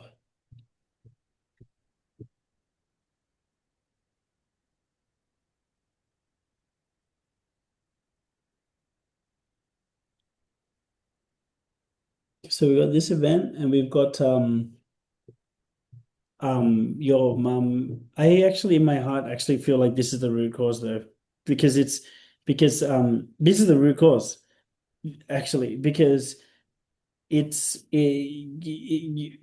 super valid in seeing all the disservices and issues that have happened to your family because of this. Um, and as a result, then like the mum thing, in and you finding the suicide note, it's still associated with this as the root cause to me, because it sounds like this affected your mum's mental health. Mm. Yeah. And still the fear of loss as well. There's like the scaredness and the fear of loss because I'm like, oh my gosh, I'm never going to see my family again or whatever. Like I'm being taken away. Okay. Why don't we start And with the fear of loss? Because at least that one you can relate to. So, do you remember the moment where you felt the fear of loss? Was it when you were getting wrangled off your dad, or when was it? um, may like I think when they were maybe deciding in the courts, it was in a small room, um, and I was definitely scared, like so much fear around this. Um,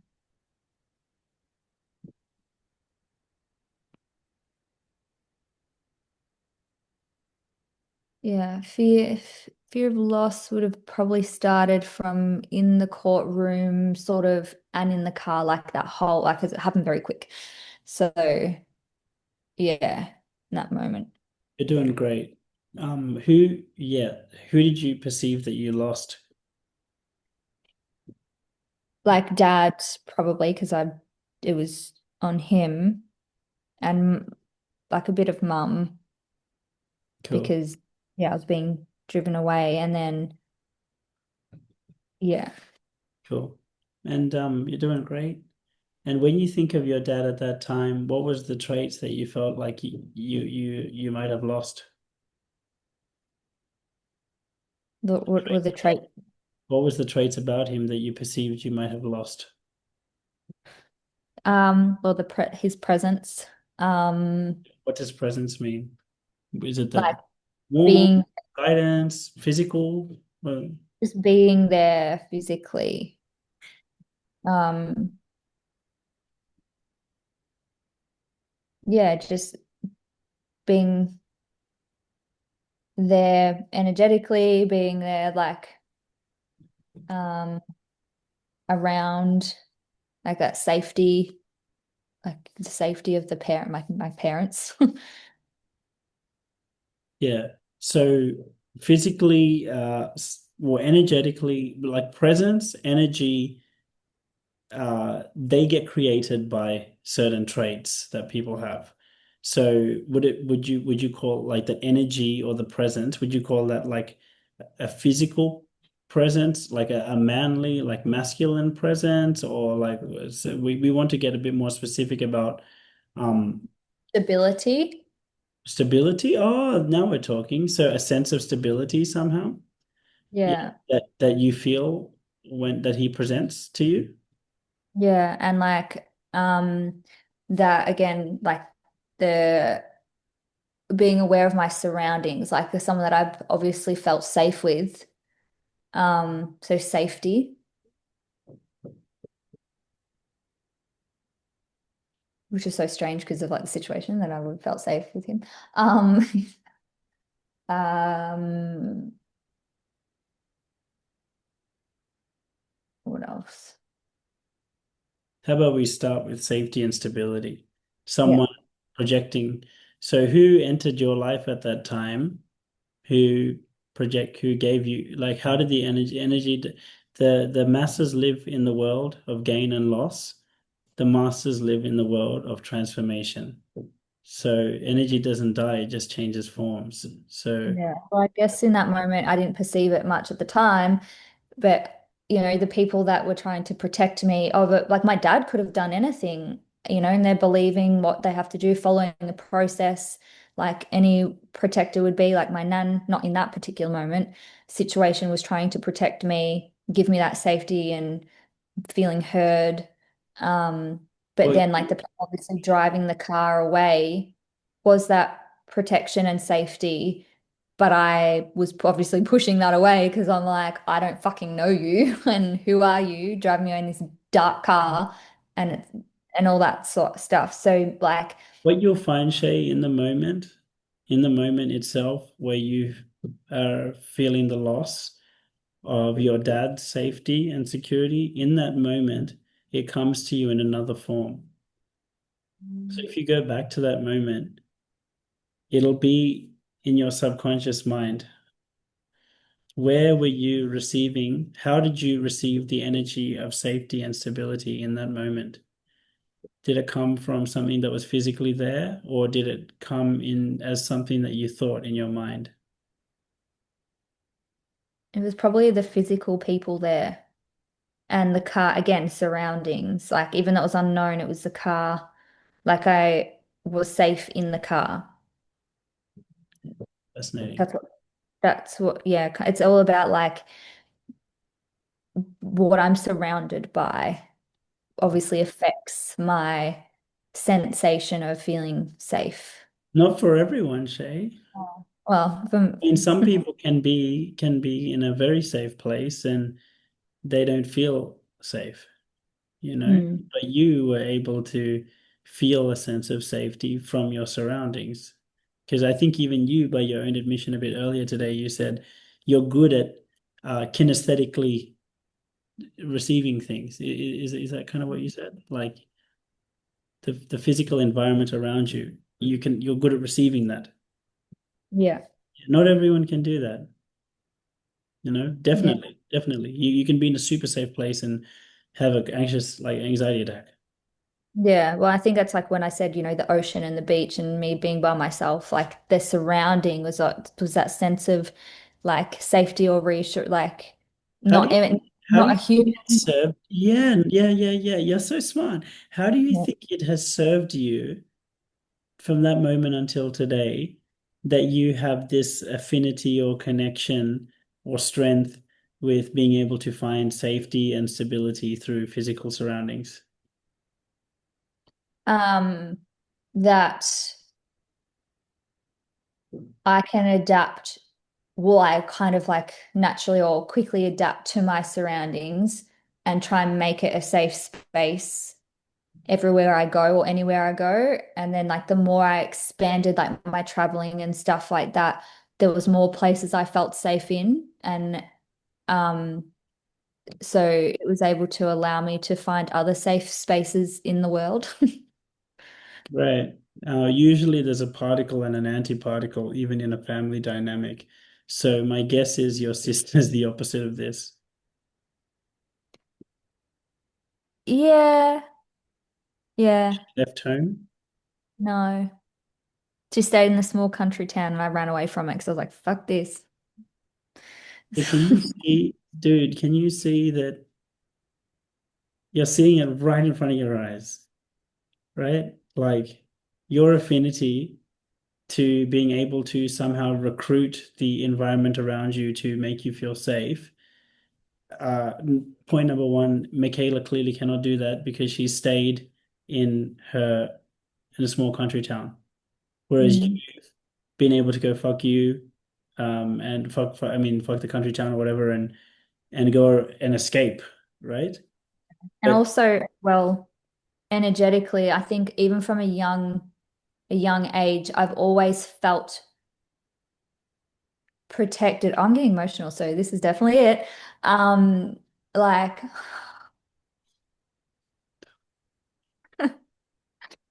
like I've always been protected and I've never been unsafe because God or like energy, it's always been there. My past relatives, my ancestors, always there.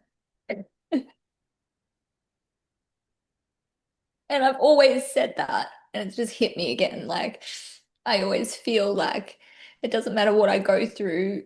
If my time's up, it's up. If like something bad happens, like it's going to, um, that it's like I always feel like there's a hand on my shoulder reassuring me like that it's fine.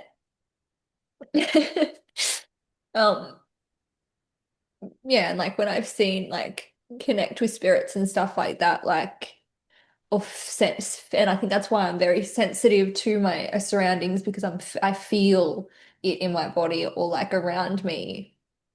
When there's like and I have a lot of masculine guidance, and I think that's probably why, you know, that's where I've had the safety and the stability is from like what's around, like the energy around me. So, yeah.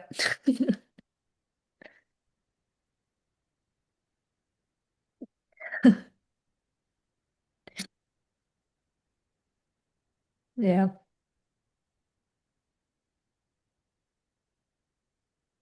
And maybe that's like why environments felt safe to me or I adapt is because energy was there. Like God's presence was always you always like he's always there. Doesn't matter, like you said, you don't have to call him in, you don't have to pray for him.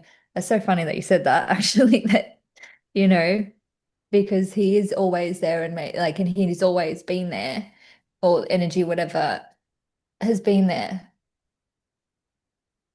And that's who was protecting me and who was guiding me and who was reassuring me in those all those moments of adversity or like trauma, what made me keep being able to push forward and know there was something greater, something more, something better, or like, to redirect my life. Like if none of this ever happened to me, then like I wouldn't be here doing what I do. Yeah.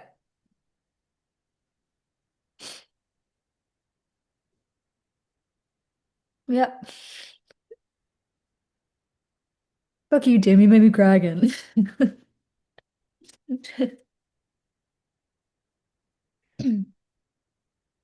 Yeah.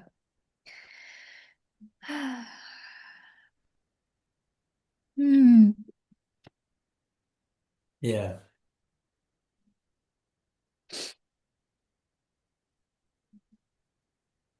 Yeah, do you think you would be as tapped in as you are now spiritually, or your resilience? It is resilience, it's faith, it's the ability to face the unknown. Do you think you would be able to have that? Do you think you'd be able to connect so beautifully to your ancestors, as you said, like, to God or to some higher Yeah. spirit guiding you if it was not for those experiences? Yeah, no, I don't think it would be that easy. Like, no. If that didn't happen, I wouldn't have been like pushed more and more to like healing and like connecting. Would you rather live a life without connection to God or higher consciousness or your ancestors, or would you rather live a life where you did feel that presence? I think that's the only thing that's kind of saved me this whole time is that. So I couldn't imagine living differently than that. And What maybe the traumatic event or what was perceived as that trauma, like made me like look for that, like, or made me see what if that there was. what if that's kind of the only thing that can make us see that and appreciate it? Yeah, that's what I mean. Like, yeah, that maybe that was the like I wouldn't have seen it any other way unless that happened. Like it had to trigger me into being, yeah, that happening for me to be able to do that. Yeah. Yeah. Isn't that what the depth of challenge does to us? It helps us connect to something deeper. Yeah. What if you were in heaven before all of this and you were figuring out what plan you were going to have for your life, this life? And one of them was like, everything was fucking sweet, right? Or option one. And maybe you stay in a small country town, you don't have a connection to God, you don't have a connection to something higher or something spiritual or whatever it is, but everything's fucking sweet. Option one. Option two is I go through some stuff that is actually really painful at the time to go through, but I won't realize it at the time. But because it was painful, even at a young age, it made me connect to something a lot deeper, to my ancestors, to whomever, to some greater presence. But in order for me to be able to connect to a greater presence, I needed to have an initial masculine presence taken away from me. Yeah. Otherwise, I would not be able to or have the incentive to. Which one do you reckon you would have chosen if you had a choice? Well, Like like the second option, but if I'm being like funny, I'll be like, of course I want a sweet life with no fucking problems and go live life oblivious to everything and be like, woo, but when you actually be serious, um, yeah, like definitely go through that. And I've said it along the way, and again, like maybe it's like more of a brush off comments and stuff like, but I genuinely do appreciate what I have faced because like if it didn't happen, I would not have what I have today. Like I just wouldn't. It wouldn't have my life would not have gone in that direction. Like if I stayed at a small country town, I probably would be like fucking on drugs or like milking cows or 30 kids or something or in jail because like you know I was bored or something. Just there were so many other options that could have happened, but because I, moved away from that, I kind of saved myself from another way of living because my best friend at the time went to jail for drugs after I moved to 2 years after I moved to Melbourne, she went to prison. And if I was friends with her, I can guarantee you I would have been on the same line as her. So it's like that's why I'm like, I'm always protected and guided because, yeah, But like can all you this. see that it's probably the fuckery of your young years that actually were maybe really, really, really graceful events that helped you galvanize yourself to? Because it sounds like Michaela did not have as hard a life, and as a result, she doesn't have as much incentive to peace out of there. Mm. And she's not that comfortable with the uncomfortable. She doesn't know how to make a safety in where you are. But you No. found that skill. Yeah. Like she numbs herself with like anti-anxiety medication. I've never taken. Yeah, those, a lot of these, beautiful people that we have this fucking delusional fantasy of just support. They call it cotton wool kids. They become wrapped in cotton wool, and then they don't have any resilience. And you're like this fucking killer that can go anywhere in the world, and you fucking learn Italian, and you're very resilient, and you're an entrepreneur, like, and you substantially, and you're a leader, and you helped all these people, like, and you're a healer, and you're, I'm sure, a very strong mom. Can you imagine if you were like a cotton wool mom? Like, imagine if you were a pansy, and then you had grace. Mm. Yeah.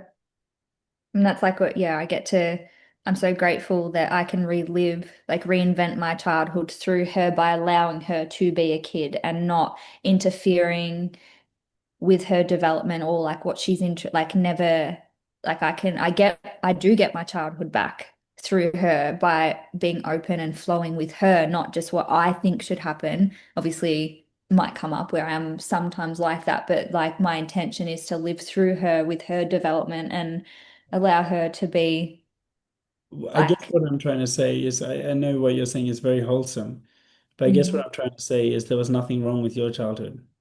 mm, Because look how blessed you are because of it. Look how yeah, spiritually so why judge yours as that bad?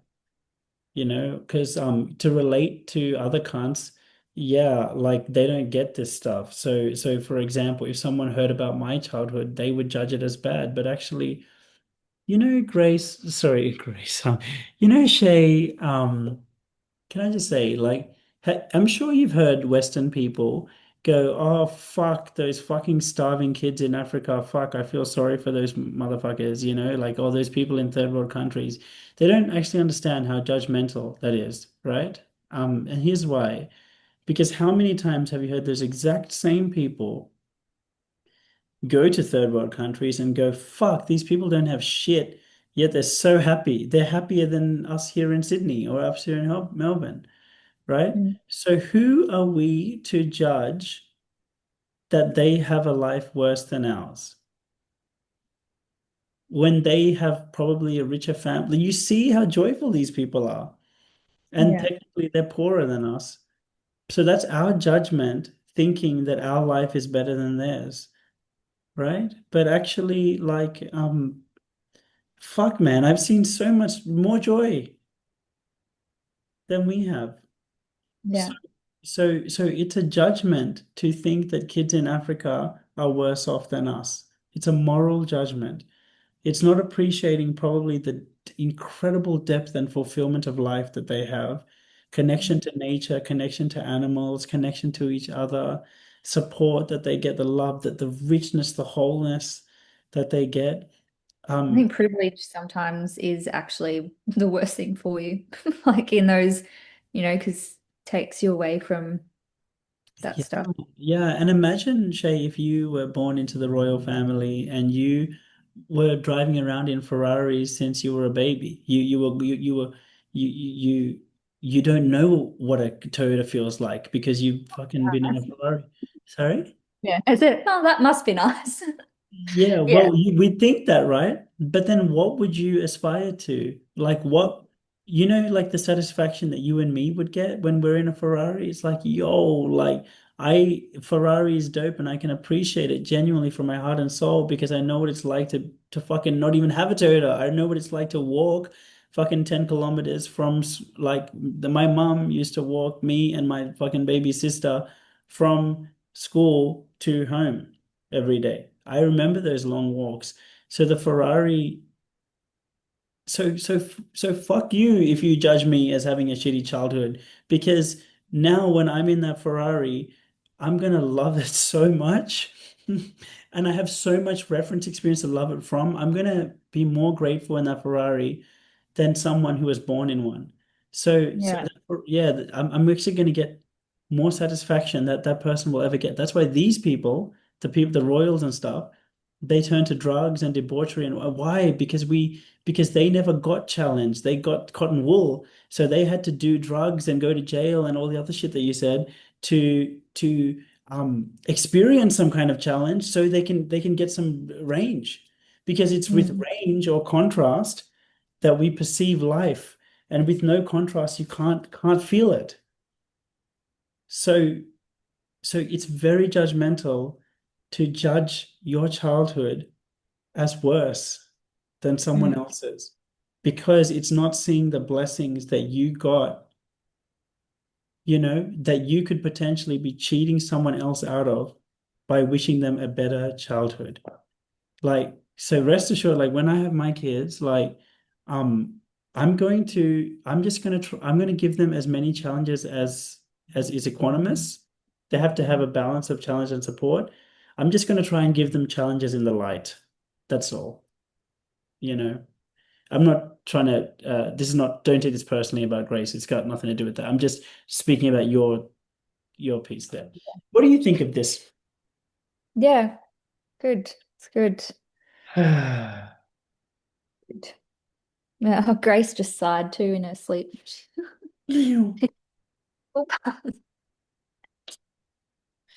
Oh, Grace. Yeah, they're very good. This is the real Demartini method. Mm, It's more than benefits and drawbacks. yeah. I'll one day get there, won't I?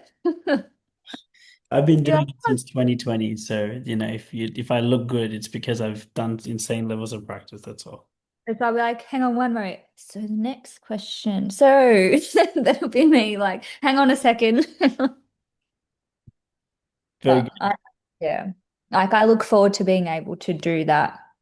And also, if I do get made redundant, you were like, how do you think you could get some money You're to so pay for funny. You're so funny. Well, I'm trying to it? I'm trying to train you so you Yeah. have to go, you know? Yeah. But it's just funny how you're like, is there some way you can, and I'm like, well, My dear, I but mean, of course, if you want to go for yourself, go. And I will support it. And I'll pay for half as I promised. Um, no, I think this is like its benefit as well. Maybe like yeah. another time, like it's not what the last time he's gonna do this. So like, maybe next year. Okay. Yeah, yeah, yeah, yeah, yeah. That's okay. That's good. Um, but what I'm grateful for is you experienced it, you felt it. Hmm. Yeah. Yeah, for a bit long there, I was like, yeah, understanding, understanding, understanding, and then I could just dunk.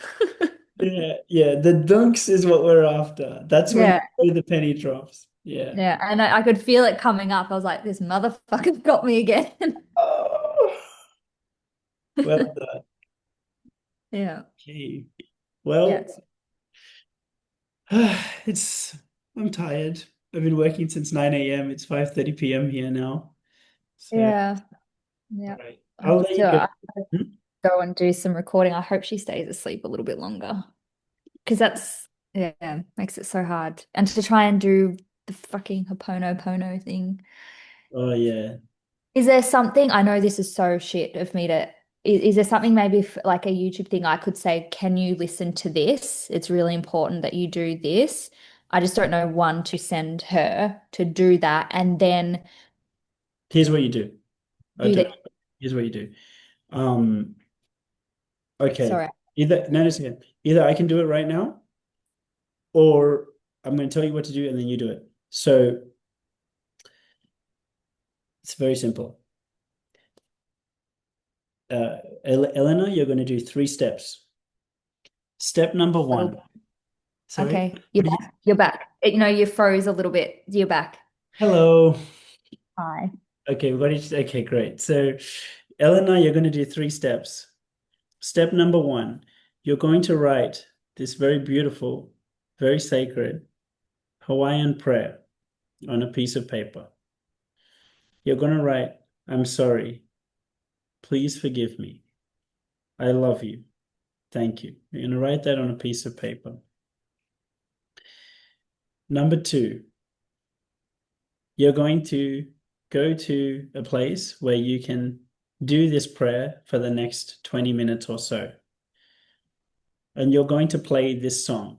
And I have a song in mind. I'll give it to you and put the song on repeat. And finally, step number three, you're going to think of your mum or anyone that you've had a contentious relationship with. Maybe start with your mum or whoever it is for her. And you are just going to think of them and you're going to look at this paper and you're going to listen to this music for the whole 20 minutes. And you're going to keep on saying out aloud, I'm sorry. Please forgive me. I love you. Thank you. You're just going to keep doing it. And everything that comes up, you keep doing this too. Anything, any thought that comes up, I'm sorry. Please forgive me. And the intention, Eleanor, is to heal your relationship by sending loving energy to it and by forgiving her and forgiving you. Can you do that, Eleanor? Can you do that, Shae? Yeah. Oh. Like, can you just send me this part of the recording, please? You're so funny. All right. Can I put it in? Yeah. Yeah. If I come across as like, impressive in how I can just say this shit, it's because I've done it like a million times. That's the secret. Yeah. Yeah. Yeah. Yeah. All right. So, um, Go back where to sleep. is okay, cool. My meme game is fucking insane. I gotta say, like, it's fucking so strong. I'm sorry, I'm like that way by sending memes to people on Instagram. I'm like, Right. I just sent you the song that I recommend. yeah, Yeah. All right. yeah. I, Would you be able to send me the link to this just so I can just fast forward it to this part for sure. and then just so I can do that. Yep. I'm gonna send it Yeah. to you. Cool. I gotta go. Is that okay? Yes, I gotta go too. I'm starving. All right. Hey, we'll All speak later. right. But great work today. You did amazing. And thanks Thanks. for sharing your stiff. Thanks. So, uh, Bye. Thank you. bye. Thanks. Bye.